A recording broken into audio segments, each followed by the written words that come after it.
CIA police ने 3 रुकनी गवाह बराए तावान गैंग गिरफ्तार कर लिया। गिरफ्तार मुल्जिमान का सरगना अब्दुल रहमान, ताहिर नदीम और मोहम्मद फयाज शामिल। CIA ने तावान के लिए दी जाने वाली करोड़ों रुपए की रकम भी बरामद कर ली है। लाहौर में एक बिजनेसमैन के अगवा बराए तावान का ड्रॉप सीन हुआ है। लाहौर CIA पुलिस ने 3 रुकनी जो गैंग है उसे गिरफ्तार कर लिया है और इसको मीडिया के सामने पेश किया गया। इसकी जो तफसीलात हैं वो बताई गई।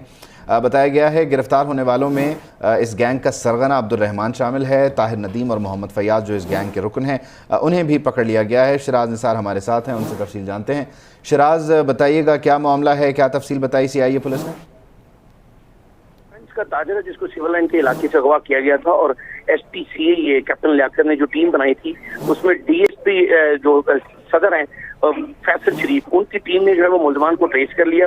उनसे जो 1.25 करोड़ रुपया तवान भी दिया गया था वो भी बरामद कर लिया गया। उनसे असला भी बरामद हुआ और ये अहम बात है कि उसी का एक मुलाजिम था जो घरेलू मुलाजिम था उस ताजर का, वो इस अगवा के सारे सीन में शामिल था और उसी की बाकी मुल्जिमान के साथ जो अंडरस्टैंडिंग थी। उसने ये कहा कि इनको अगवा करेंगे, उन्हें इतना तवान लेंगे। ये बड़ी मेहनत के साथ जो तमाम मुल्जिमान को गिरफ्तार कर लिया गया, जिसी हवाले से प्रेस कॉन्फ्रेंस की गई है और जो पैसे बरामद की गई है वो जो ताजर जिसको बाजियाब करवाया गया उसके हवाले कर दिए गए हैं। और इस हवाले से DIG इन्वेस्टिगेशन का ये कहना है कि ये बड़ी कार्रवाई है लाहौर पुलिस की। जी बहुत शुक्रिया।